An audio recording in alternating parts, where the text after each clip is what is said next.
자, 오늘 정의호의 시 전에 마무리를 못했는데 정의호의 시부터 보도록 하겠습니다.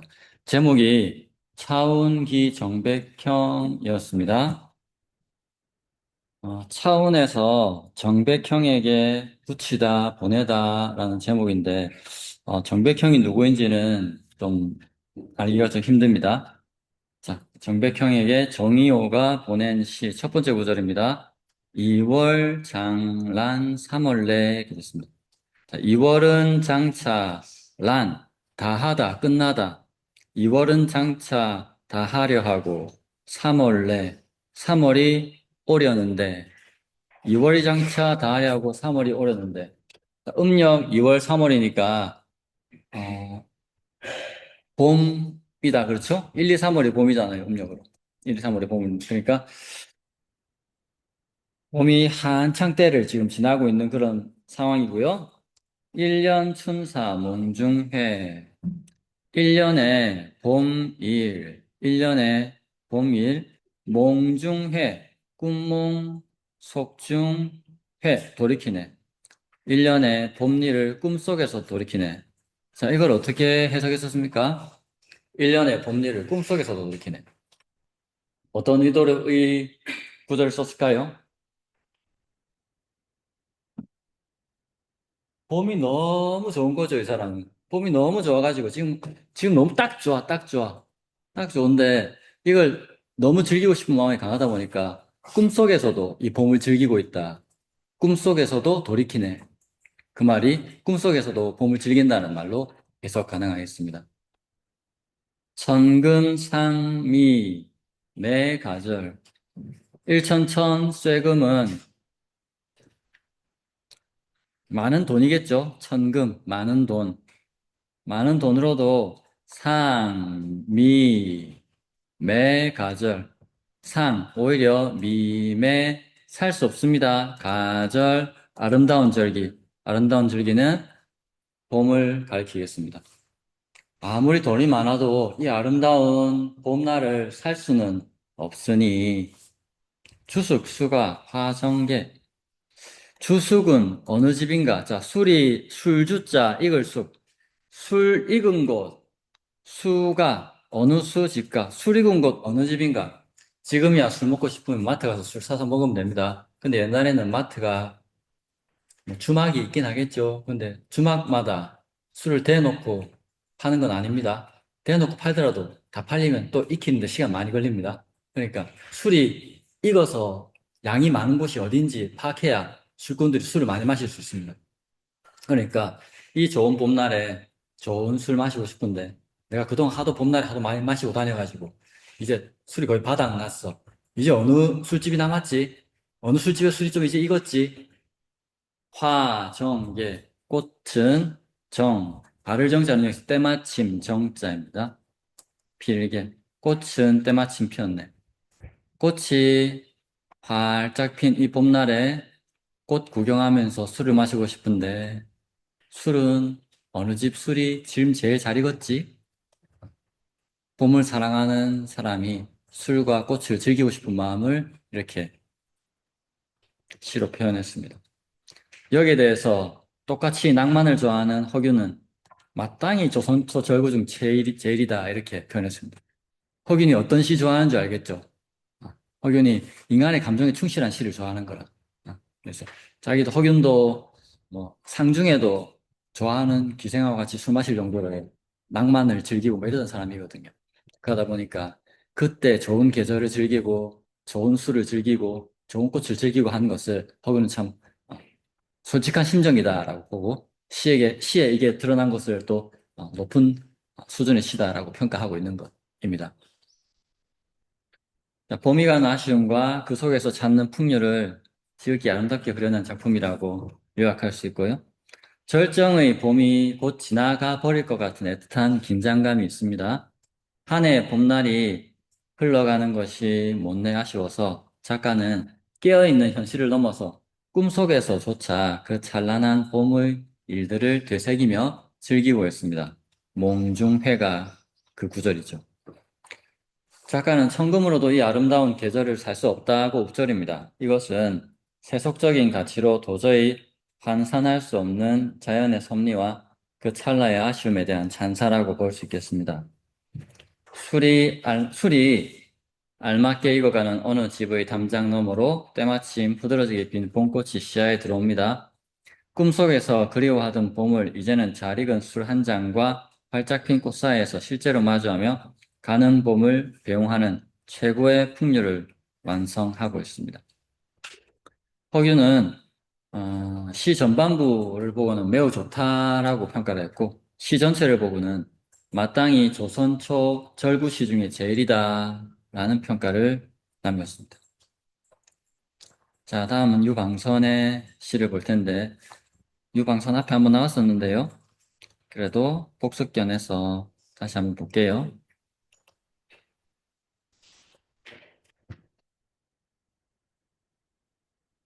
자, 태제 유방선입니다. 17살 때, 그러니까 12살 때부터 당대 최고의 학자였던 권근 변계량 밑에서 수업하면서 똑똑하다고 소문이 자자했습니다. 공부하던 아이들 사이에서는 똑똑하다는 소문이 자자했고, 그래서 17살 때 행시 1차에 합격을 했습니다. 그래서 스승인 권근과 변계량도 똑똑한 애들이 많지만 똑똑한 애들 중에서도 얘가 제일 똑똑하다. 이렇게 이야기할 정도로 뛰어난 사람이었는데요. 안타깝게도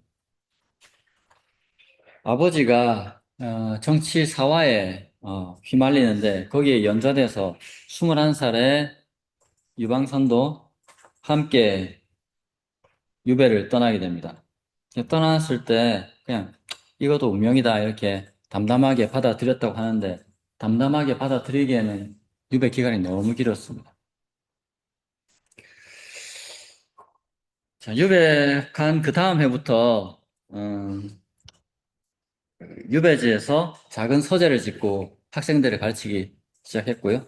27살 때 이제 유배가 풀렸는데 곧바로 다시 또 참소를 받아서 다시 유배를 당합니다. 그래서 유배 당하는 내내 자기의 보람을 학문과 공부하는 것과 학생들 가르치는 거에 두고 거기에 의미를 싣고 생활했습니다. 자그마치 21살 때 시작된 유배가 19년이 지나서 끝났습니다. 20대, 30대를 전부 유배로 보냈습니다. 인생의 황금기를 완전히 유배로 보냈는데 그때 다른 사람들이 벼슬길에 올라가지고 뭐 부귀영화를 누리고 할 때 자기는 온전히 공부하고 학생 가르치는 것만 몰두할 수 있었습니다. 그게 어, 안 좋은 상황에서도 자기가 자기의 인생을 살아가는 그런 방법이었는데 그 방법은 아주 성공적이었습니다. 그래서 문화에서 어떤 제자가 태어났냐면 서거정, 한명회, 골람, 이봉 우리가 이름 들으면 아는 그런 사람들입니다. 서거정은 당대 최고의 그 문학 권력을 가졌던 사람이었고 한명회는 정권을 바꾼 사람이고 골람도 마찬가지고요. 특히 유방성 같은 경우에는 그 그냥 학문에 몰두한 것이 아니라 그 성리학이라는 고려와 조선을 넘어오면서 기틀을 다지기 시작한 성리학에 몰두를 해서 정몽주로부터 권근 변계량을 통해서 유방선을 통해서 성리학이 개통을 밟고 발전했다고 보고 있습니다. 그만큼 그냥 일반적인 학자가 아니라 도학, 학문과 생활을 일치시키려고 노력했던 철학자의 면모를 갖고 있는 거죠. 원래는 그전까지는 과거 시험을 칠 때 경전 위주로 시험을 쳤지 문장력에 대해서는 경전을 얼마나 잘 암송하는가에 대한 것을 위주로 시험을 쳤는데 유방성 같은 경우에는 글을 지으면 그 글에 철학적 깊이가 너무 있거든. 그러니까 그걸 보고 감탄한 세종이 너무 경전만 볼 게 아니라 저렇게 뛰어난 문장을 짓는 능력도 그 과거 시험 과목으로 넣으면 좋겠다. 이렇게 해가지고 진사과를 만드는 사부 시험을 유방선의 글짓기 재주를 보고 세종이 넣었다는 그런 기록이 있습니다. 참된 선비에 대해서 유방선 같은 경우에 어떻게 생각했냐면, 우리가 공부를 한다는 것의 본질은 인생의 진리가 뭔지를 찾는 거다. 지금으로 따지면 철학적인 공부가 바탕이 돼야 된다, 이 말입니다. 그냥 막 무작위로 하는 것이 아니라 인생이 뭔지, 삶이 뭔지, 세상이 뭔지에 대해서 먼저 알고 공부를 해야 된다는 건데, 여러분들 알고 공부하고 있습니까? 그냥 취직하려고 공부하지. 그러면 마음이 공허해진다니까? 취직도 중요한데, 취직이 나쁘다는 것이 아니고, 취직하고 내 삶의 가치관하고 맞아야 삶이 공허하지가 않아요. 그냥 먹고 사는 거 급하다고 일자리만 찾다 보면 나중에 그 일에 내가 뭐 합격을 해서 잘 한다 하더라도 삶이 공허해지고 오래 버티지를 못해. 그러니까 내 삶의 가치관과 나의 직업이 일치될 수 있도록 각자 고민을 해야 되거든요. 그게 번아웃을 피할 수 있는 방법입니다. 아무튼 그래서 진리를 탐구하는 것과 존심, 나의 마음을 항상 보존하는 것, 이리저리 마음이 끄달리지 않고 나의 마음이 나의 가치관에 항상 딱 몰입되어서 흔들리지 않는 것. 종교가 있으신 분은 그 종교에 대한 깊은 믿음으로 이 존심, 마음을 보존하는 걸 할 수 있거든요. 자, 여기서 지나가는 설문조사를 하겠습니다. 질문의 내용은 나는 종교가 있다, 없다, 두 가지입니다. 공정을 기하기 위해서 눈을 감도록 하겠습니다. 자, 눈을 감고 안 시킬 테니까 손을 정확하게 들어주십시오. 나는 종교가 있다, 손 들어주세요. 내리시고, 난 종교가 없다, 손 들어주세요. 내리시고. 압도적으로 무신론자들이 있습니다. 이 믿음이 약한 자들.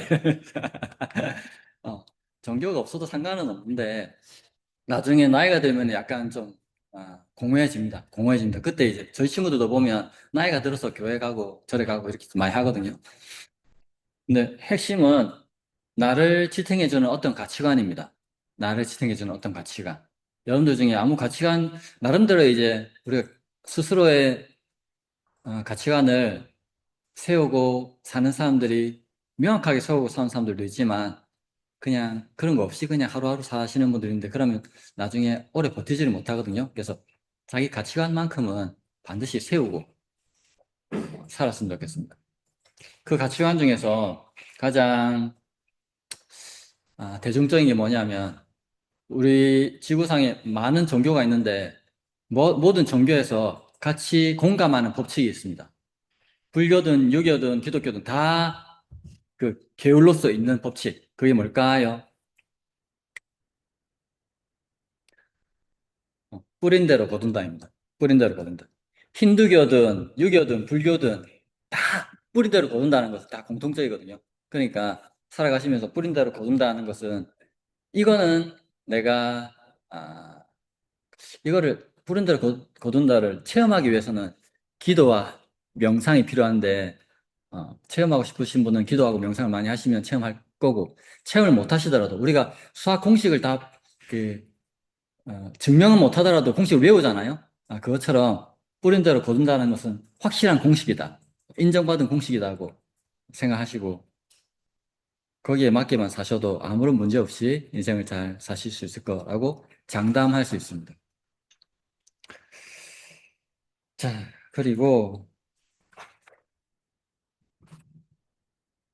세종대왕이 유방선이 워낙 재하에서 뛰어난 사람이라서 이 사람을 그렇게 벼슬로 초빙을 했는데 받아들이질 않았습니다. 유방선. 저는 계속 재하에 남아 있겠습니다. 그래서 재하에 남아 있으면서 계속 제자만 키웠습니다.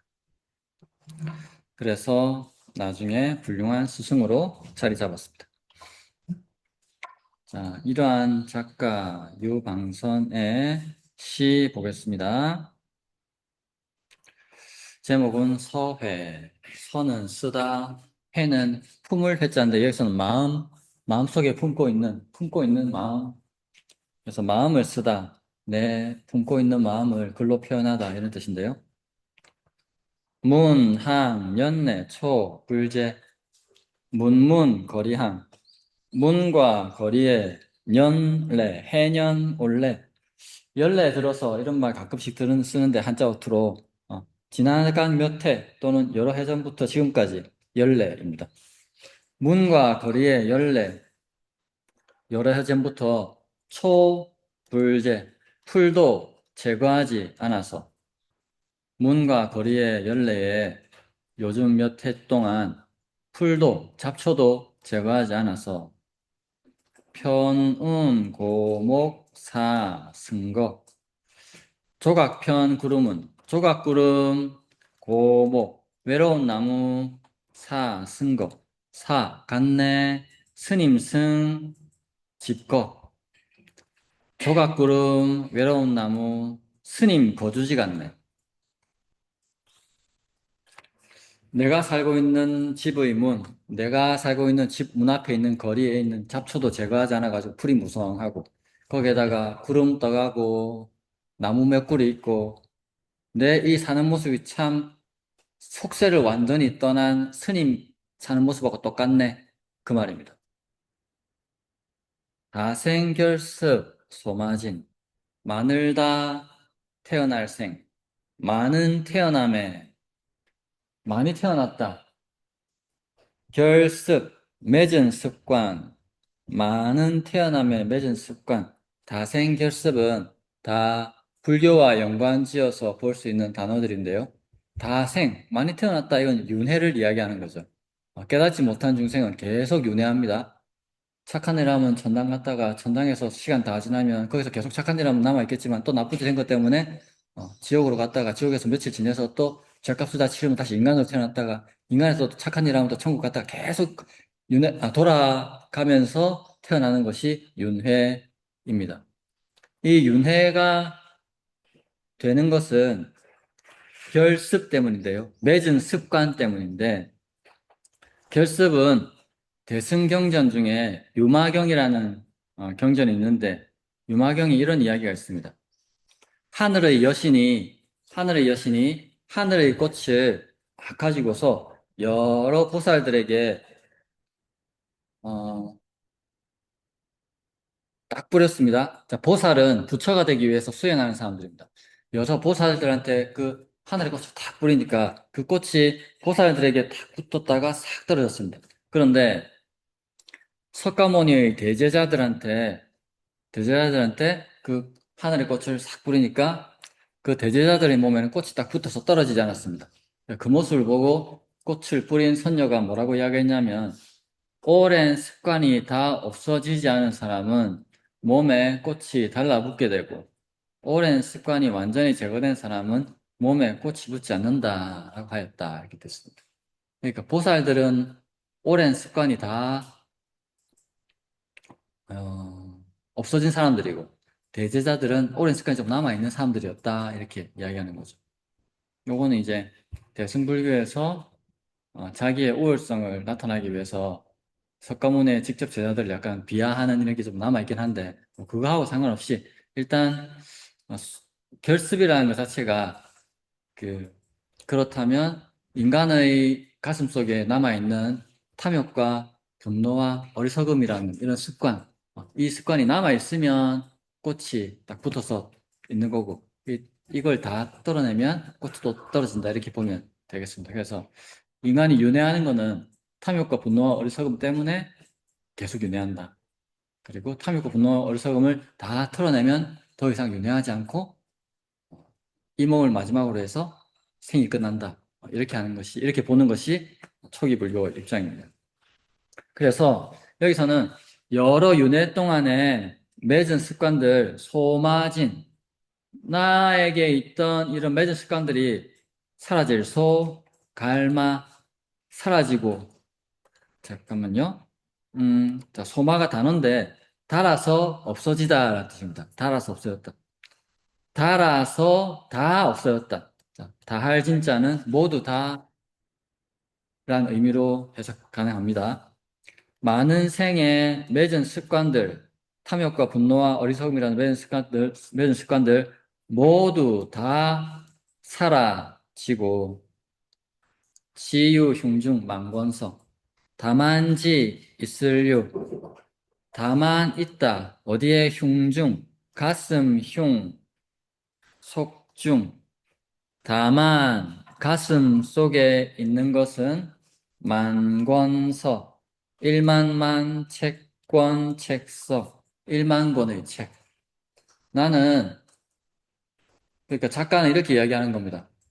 나는 탐욕도, 권력이나 재물에 대한 탐욕도, 그리고 유배를 떠나오게 되면서 막 화가 날 수도 있는데 그런 분노, 그리고 뭐 권력이 좋다, 세속이 좋다, 뭐 이런 어리석은 욕심, 탐욕과 분노와 어리석음을 다 날려버렸다.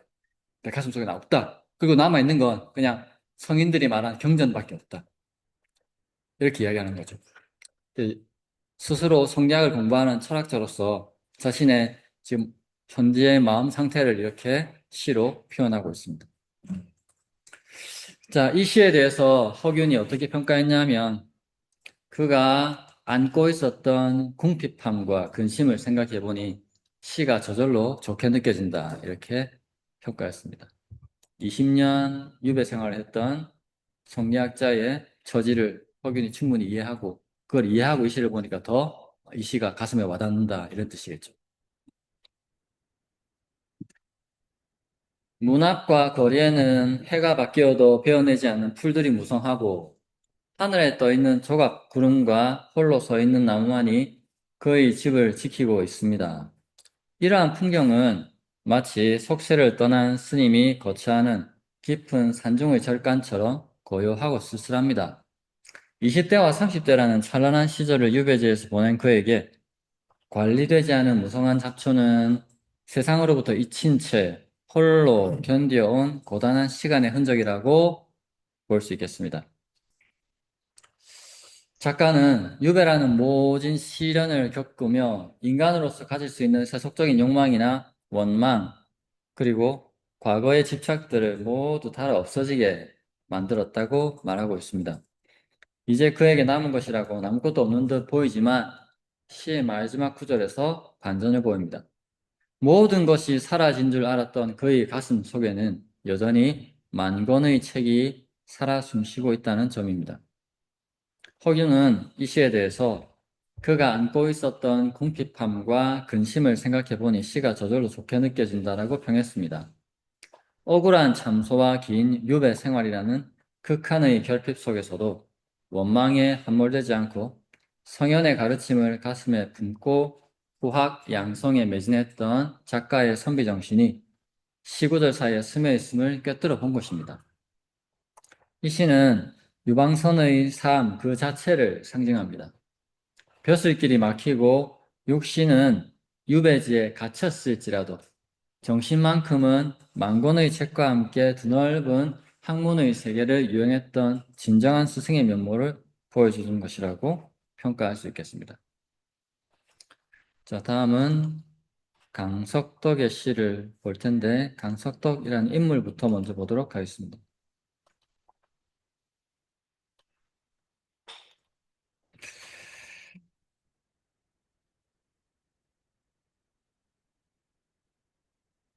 성품이 청렴강계했다. 성품이 깨끗하고 그 다음에 기계가 있었다. 그리고 효성이 지극했고 우애가 있었다. 시도 잘 쓰고 글씨도 잘 썼다. 이렇게 알려져 있는데 집안을 보면 아버지가 강회백이라는 고위 관료였고요. 장인이 영의정을 지난 시몬이었고요. 자기는 고위 관료였고 아들이 강희안, 강희맹. 집안 대대로 3대째 고위직을 하고 있는 그런 집안이었습니다. 그런데 강석덕이 공조 좌랑에 있을 때 명나라로 가는 무역품 중에 납품한 은이 가짜가 있었습니다. 그러니까 책임자로서 여기에 책임을 지고 파직을 당하기도 했는데 나중에는 자기의 잘못이 아니었기 때문에 금방 복직이 되긴 했습니다만 그래도 큰 시련 중에 하나였다고 볼 수 있습니다. 동부승지, 우부승지, 호조참판, 대사원 이렇게 벼슬살이를 잘 하면서 지냈는데요. 그러다 보니 그 세종의 비가 사망했을 때 그 국가 장례 절차를 이 사람이 맡아서 치르기도 했습니다. 그것은 평소에 이 사람이 효도가 깊고 우애가 깊다라는 그런 평판이 있었기 때문에 대표로 이걸 맡았다고 알려져 있습니다. 어, 개성부유수로 출사를 하고 중추원사로 입절하고 문종즉위하고 자, 세조가 단종을 몰아내고 즉위했을 때도 이 사람은 단종 측이 아니라 세조 측에 붙어 있었기 때문에 어, 공신에 책록되면서 벼슬살이를 계속할 수 있었습니다.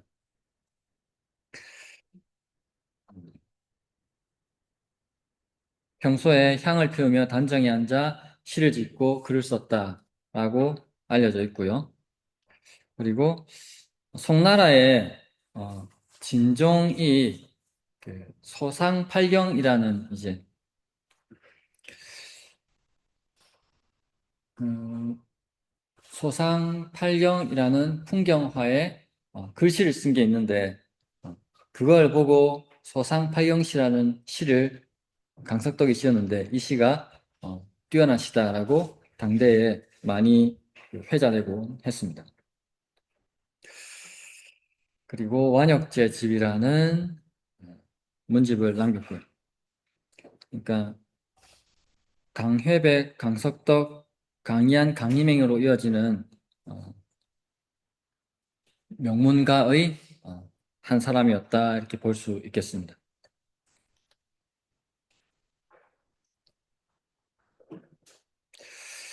시 제목은 이러한 강석덕이 지은 시 제목은 수암상인 권자입니다. 수암상인 수암상인은 음, 조선 초에 가장 유명한 스님 중에 한 사람이었던 해각존자 신미스님을 달리 부르는 말이 수암이었습니다. 이 해각종자 신미스님은 어, 고위 관료 김수원의 친형입니다. 김수원의 친형이라서 김수원이 그래서 그 불교에 심취해서 불경을 많이 알곤 했거든요. 그래서 김수원 같은 경우에는 스님들하고도 친하고 또 고위 관료니까 관료들하고도 친한데 관료들 만나면은 뭐 니는 뭐 늘 생활하는 게 중하고 비슷하노 이렇게 핀잔을 듣고 그리고 김수원이 또 스님하고 어울리면 당신은 뭐 불교를 믿으면서 뭐 가정도 있고 뭐 때로는 술도 마시고 그 왜 그렇게 사는 게 난잡합니까? 이렇게 막 핀잔을 듣고 이래가지고 아 참 내가 스님한테도 핀잔 듣고 동료들한테도 핀잔 듣고 막 맨날 그렇다 이러면서 이렇게 수필로 쓴 게 있습니다. 아무튼 김수원의 친형 신미 스님이 수암 상인이고요. 자, 상인은 윗상자 사람인자인데 여기서 윗상자는 뛰어넘다 초월하다라는 뜻이라서 사람을 뛰어넘는 인간을 뛰어넘는 이런 뜻입니다. 그래서 스님 중에 열심히 수행을 해서 참선해서 선정에 들고 그 선정에 자유자재로 들 수 있는 경지가 되다 보면 인간을 뛰어넘는 몇 가지 재주를 얻기도 하거든요. 예. 그런 수행자를 상인, 인간의 재주를 뛰어넘는 사람이라고 해서 상인이라고 불렀는데 당시에는 꼭 그런 뭐 인간을 뛰어넘는 능력이 없다 하더라도 스님들한테는 상인이라고 곧잘 불렀던 것으로 보입니다. 아무튼 수암상인 권자인데요. 권자는 책을 말합니다.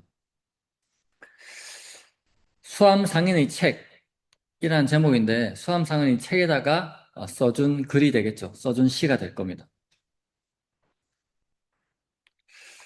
점단, 연하, 심자한. 자, 점은 차지하다, 점령하다 할 때 점자입니다. 차지하다, 점.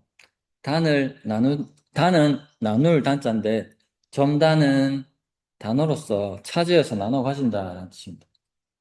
점단, 차지해서 나눠 가졌습니다. 무엇을? 연하를. 연은 안개, 하는 노을. 안개와 노을을 차지해서 나눠 가지니. 심자한, 마음심, 스스로자, 저절로자, 한가한. 마음은 저절로 한가하네. 다른 사람들은 권력을 나눠 가지려고 하고, 다른 사람들은 재물을 나눠 가지려고 하는데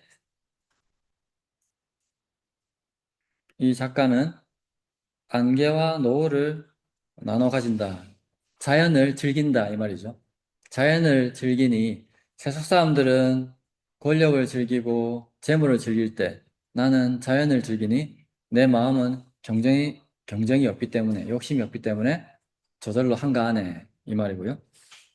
모자, 고가, 벽자나 띠풀모, 가시나무자, 모자인데요. 모자는 띠풀을 가리키거나 또는 띠풀로 지은 초라한 집을 모자라고 합니다. 여기서는 띠풀로 만든 집이라고 보았고요. 모자, 띠풀집, 고가, 높을고, 자, 가는 뭐 도량을 가설하다 할 때, 지을 가짜입니다. 가설하다 할 때. 띠풀집 높이 지으니 벽 잔한, 벽 푸르다. 산 높고 험할 잔, 산 모습, 산 높은 모양 안. 그래서 잔안도 단어인데요. 높고 험준한 바위산을 잔안이라고 한다. 그래서 띠풀집 높이 지으니 험한 산은 푸르네. 이렇게 해석이 가능하고요. 이걸 조금 풀어서 번역을 하면 띠풀집 푸르고 험한 높은 산에 지었네. 이렇게 풀어서 번역할 수도 있겠습니다.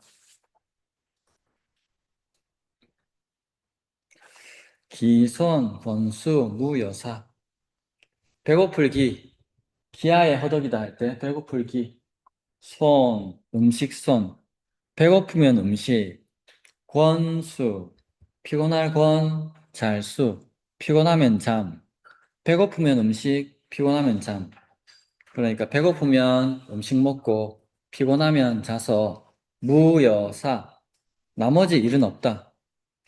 나는 그냥 하는 일이 배고프면 먹고 피곤하면 자서 나머지 다른 뭐 잡다한 일 하는 거 없다.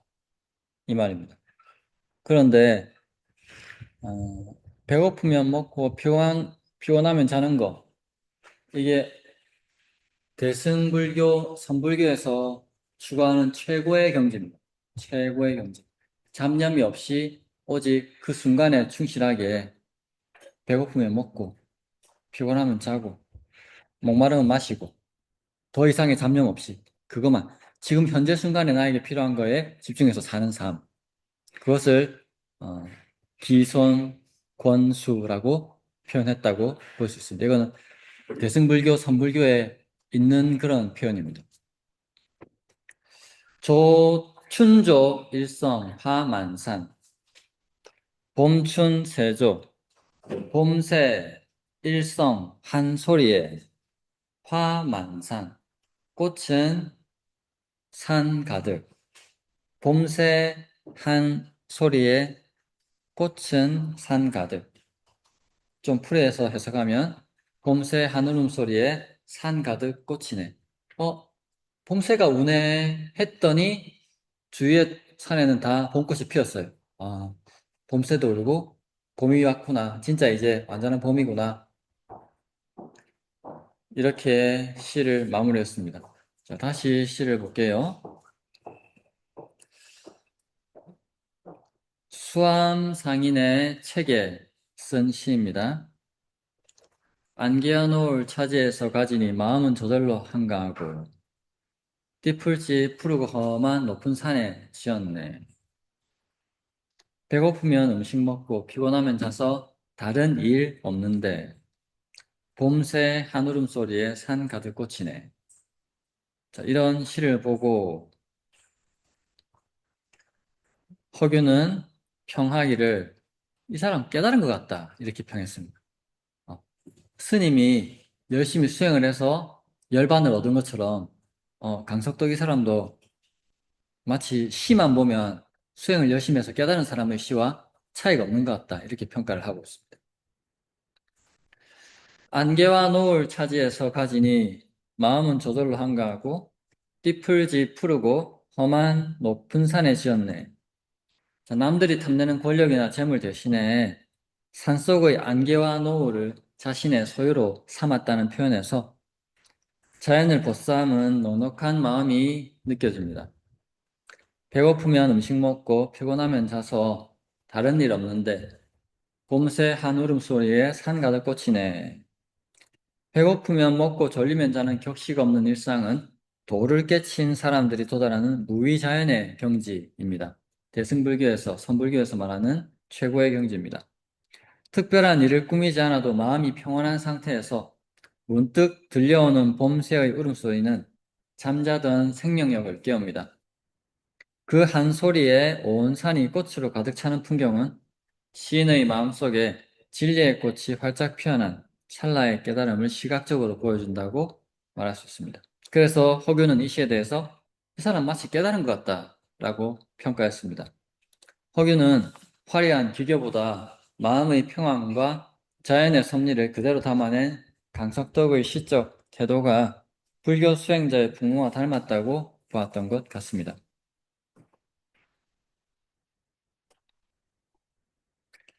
자, 다음은 최항의 시를 보도록 하겠습니다. 먼저 작가에 대해서 보겠습니다.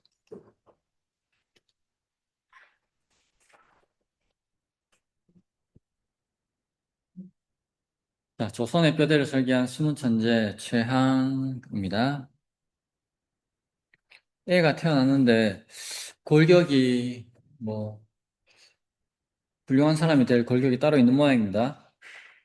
이렇게 아버지가 최항을 보고 아얘 골격이 좋아서 큰일 하겠다 이렇게 말했다는 기록이 있고요.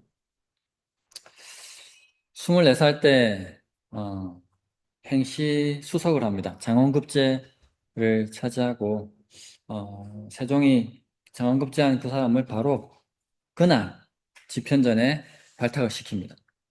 그래서 집현전에 유명한 학자들과 함께 일을 하기 시작합니다. 가장 대표적으로 후민정음을 만들었습니다. 후민정음을 만들 때뭐 여러 드라마에서도 나오지만은 그 한자 한문이 가지고 있는 그 힘에 매몰된 사람들은 한자 한문 이외의 한글을 만든다는 것에 아주 알레르기적인 반응을 보입니다. 너무 싫어하거든요. 그 싫어하는데도 세종은 밀어붙였고 그 세종의 뜻을 도와서 국민정을 만들었던 사람들이 신숙주, 박팽년인데 이런 신숙주, 박팽년, 정삼문 이런 사람들과 함께 최항도 같이 국민정을 만드는데 힘을 보탰습니다. 그래서 이 사람의 업적을 보면요. 후민정은, 동국정은 용비어 청가 만드는 데 관여를 했고 역사서로는 고려사 세종신경을 만드는 데 관여를 했고 법전으로는 공국대전을 만드는 데 관여를 했습니다. 그러니까 학자적으로 엄청난 업적을 가진 사람입니다.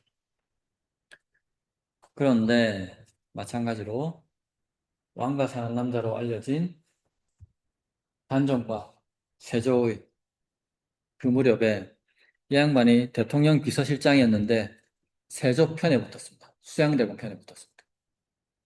그래서 단종은 폐위되고 뭐 그런 거죠. 그래서 뭐 역사가 평가하겠습니다만 아무튼 수양대군의 편에 붙었던 사람입니다. 그 이후로도 이조판서, 우참찬, 좌의전, 영의정을 다 지내면서 세조로부터 진짜 천재네 이런 평가를 들었던 사람입니다.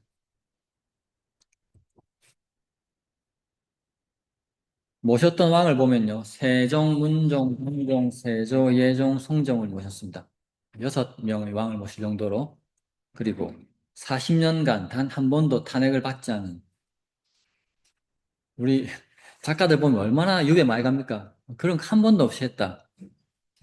도대체 어떤 사람이었을까요? 적이 없는 사람이네요. 적이 없다고 볼 수 있고 항상 권력의 편에 붙었던 사람이었다고 볼 수도 있고 그래서 역사적으로는 두 가지 평가가 있습니다. 자기의 동성가? 아니, 서거정이 인척이거든요. 서거정이 남긴 기록을 보면 어, 최양은 천성이 겸손하고 단정하며 40년 동안 부정부패가 없었다. 재산을 탐하지 않고 청탁을 멀리했다. 뭐 이렇게 나와 있는데 그 반대편에 있는 살인들은 어떻게 평가했냐면 결단력이 부족하고 정충으로서 인사에 적극적이잖아. 우물쭈물했다. 그리고 아내한테 잡혀 살았고 가문의 홍사를 맺을 때 인품보다 재산을 먼저 봤다. 이런 평가를 받았습니다. 누구의 말이 옳은지는 잘 모르겠습니다만 극단적인 두 평가를 받았던 사람입니다. 그리고 64세 때 출근하다가 쓰러져서 사망했습니다. 자, 40년간 한 번도 탄핵받지 않은 관료 최향이 남긴 시를 한번 보겠습니다. 네. 제목은 해운대. 최향이 해운대 왔었던 모양이죠?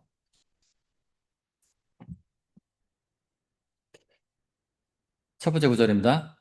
등임 불필 어령풍. 오를 등 임은 내려다볼 임. 올라서 내려다보다.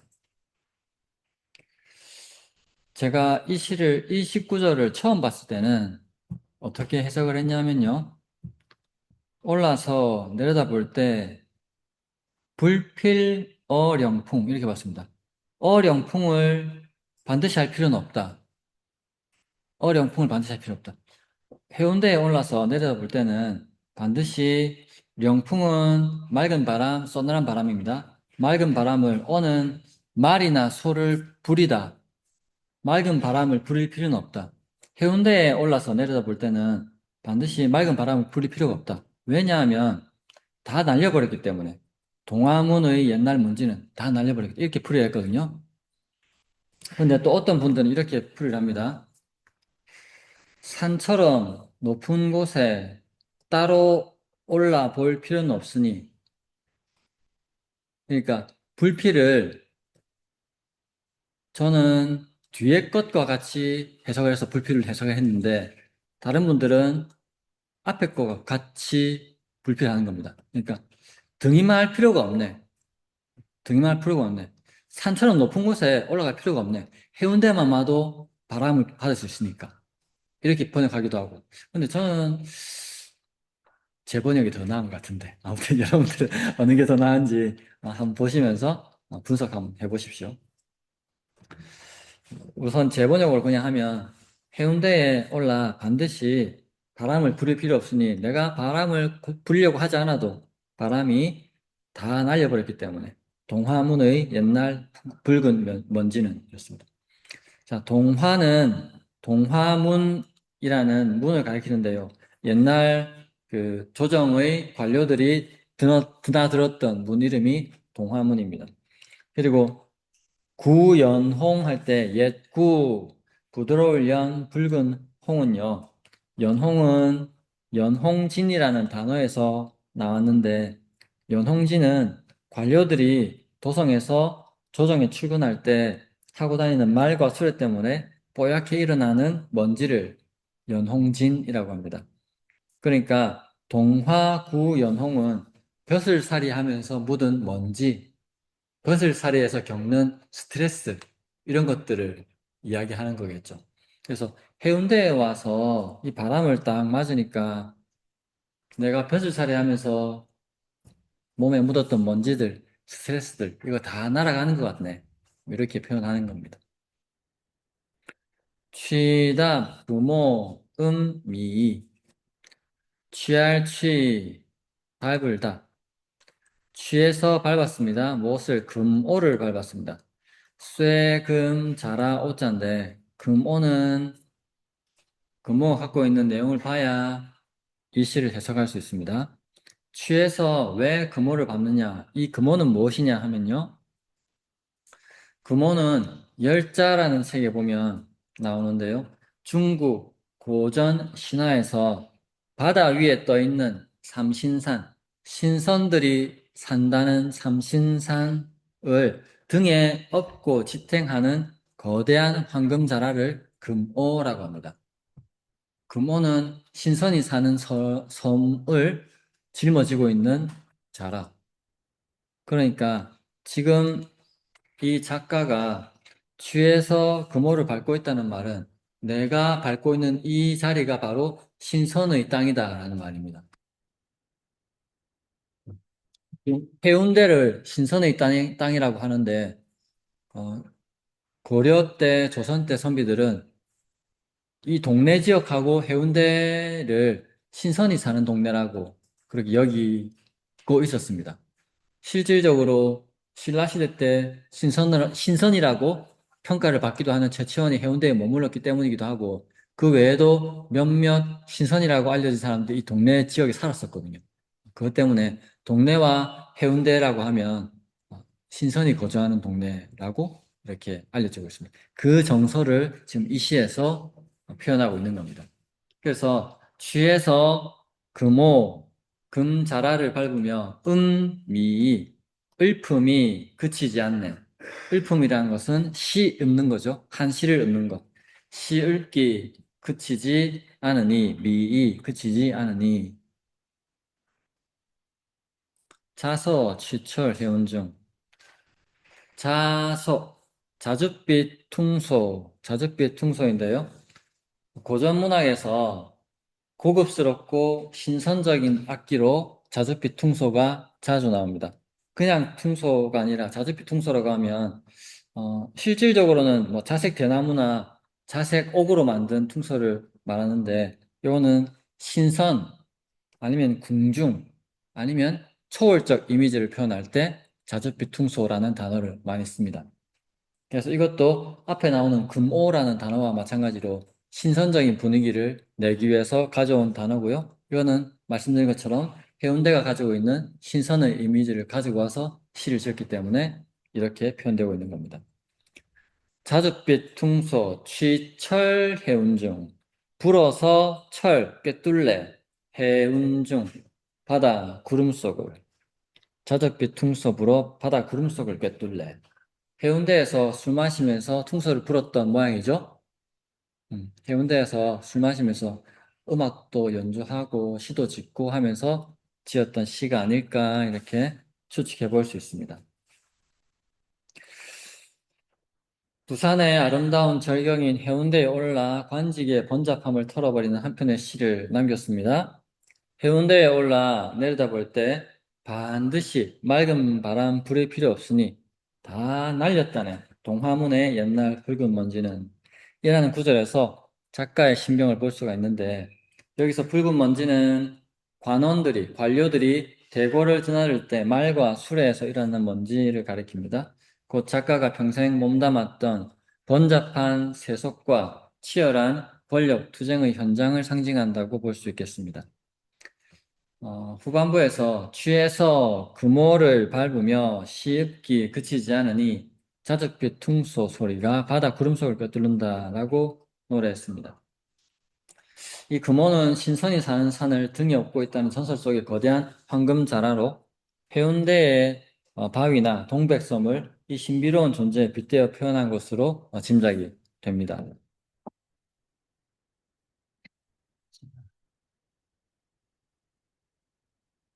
이렇게 보고요. 다음 시 작가는 성간입니다.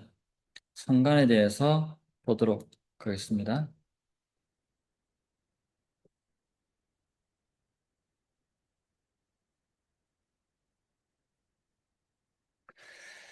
조선에 짧게 타올랐던 천재의 빛 29에 죽었습니다. 너무 일찍 세상을 떠난 사람인데요. 음. 용제총알을 지은 성현의 친형입니다.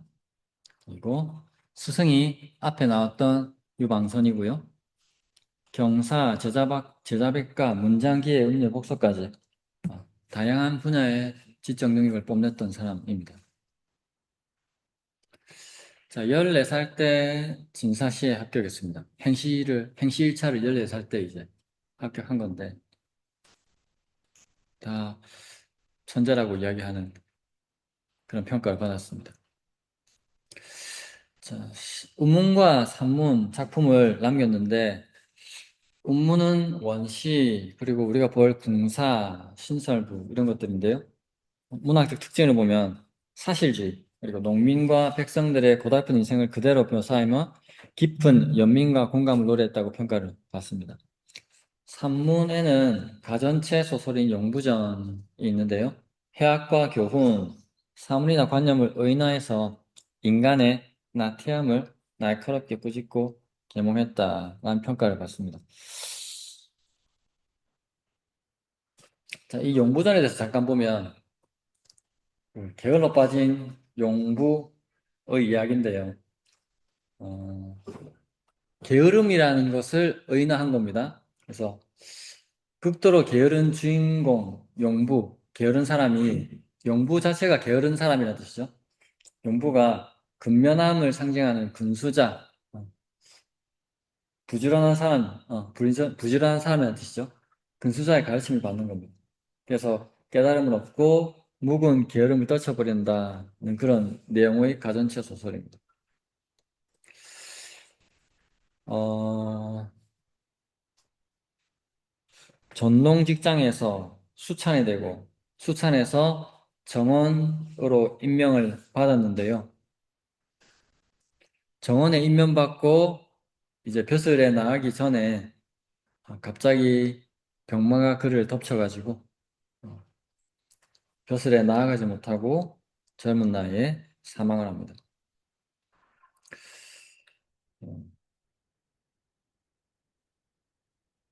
유작으로 진일제 집이 남아있고요.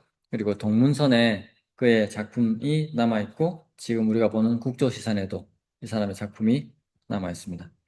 자, 천재관료의 작품을 한번 보겠습니다.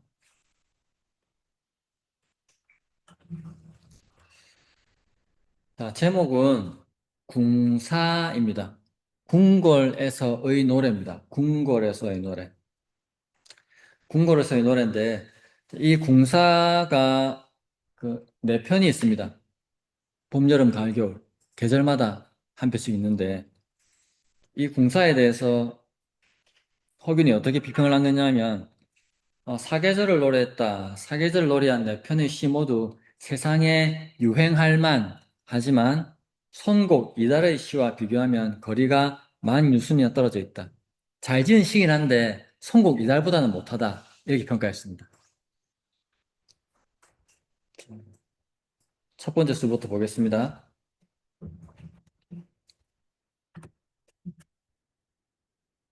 의의 연막, 연교비, 의지할 의, 기댈 의의 연막. 염은 발염, 블라인드 발, 장막, 막, 연막. 발과 장막에 기대어서 연교비, 제비연, 서로교, 날다비. 발과 장막에 의지해서 제비는 서로 날고, 집에 발을 쳐놓았고, 집에 장막을 쳐놓았는데, 그 발과 장막에까지 제비가 들어와서 막 나는 겁니다. 그 모습을 묘사하고 있고요. 특히, 여인들이 사는 공간에는 지금도 뭐 블라인드 같은 거, 여성들의 방에 더 블라인드 같은 거 많잖아요. 마찬가지로 연막도 그 여성들의 방에 많이 있습니다. 그러니까 궁사 자체가 여성들의 감정을 이입해가지고 쓰는 경향이 많기 때문에 그런 차원에서 보시면 이해가 쉬울 것 같습니다. 일사, 청창, 수기지, 일은 햇빛 일, 사는 화살을 쏘다 할 때 쏘를 쐈던데 여기서는 비추다, 햇빛이 비추다. 일사, 햇빛 비치는 청창, 날갤 청, 창문창, 햇빛 비추는 날갠 창에 숙이지, 잘수 일어날 기 늦을지, 자다가 일어나는 거 늦네. 햇빛 비추는 날갠 창에 자다가 일어나는 거 늦네. 좀 편하게 해석을 고치면 햇빛 비추는 날갠 창에 자다 늦게 일어나네. 뭐 이렇게 번역 가능하겠습니다. 급한, 소외, 공회수. 급할 급, 부를 한. 급하게 부릅니다. 누구를? 소외, 작을 소, 예쁠 외, 또는 여인 외. 작은 예쁜이, 작은 예쁜이. 심부름하는 여자아이를 말합니다. 심부름하는 여자아이. 급히 심부름하는 여자아이를 불러서 공회수. 공, 준비하다, 바치다, 준비하게 합니다. 회수를. 세수할 회, 물수. 급히 여자애 불러 세숫물 준비하게 하고. 해당화하, 시춘의. 해당화, 하, 아래에서 시험하다, 사용하다 라는 뜻인데, 여기서는 춘의를 시험하고 사용하는 것이기 때문에 제가 입어보다 라고 번역을 했습니다. 해당화 아래에서 봄옷을 입어보네. 자, 이 시 다시 한번 보겠습니다. 궁사이기 때문에 이 궁사는 궁에 있는 여인의 마음을 빗대어가지고 지은 것이라고 보고요. 지금 첫째 수는 봄에 관한 시고, 달과 장막에 기대어 제비는 서로 날고, 햇빛 비추는 날 갠 창에 자다 늦게 일어났네. 급히 여자애 불러 새순물 준비하게 하고 해당 아래에서 봄옷을 입어보네. 내가 늦잠 잔다고 몰랐는데 벌써 봄이네. 내가 봄옷 예쁘게 입고 왕한테 좀 잘 보여야 되지 않겠나, 이런 뉘앙스, 그런 감정을 담고 있다고 볼 수 있겠습니다. 자, 궁궐의 풍경과 그 안의 정조를 노래한 작품입니다. 위 작품은 봄날의 정취를 담고 있고요. 허균은 이 시가 사계절의 아름다움을 노래하여 세상에 유행할 만큼 매력적이라는 점을 인정했지만, 그러나 동시에 당대 최고의 시인으로 꼽히던 송곡 이달의 시와 비교하면 급격적으로 좀 떨어진다고 그렇게 이야기했습니다. 자, 다음 두 번째 시는 다음 시간에 보도록 하겠습니다. 오늘 여기까지 하겠습니다. 수고하셨습니다.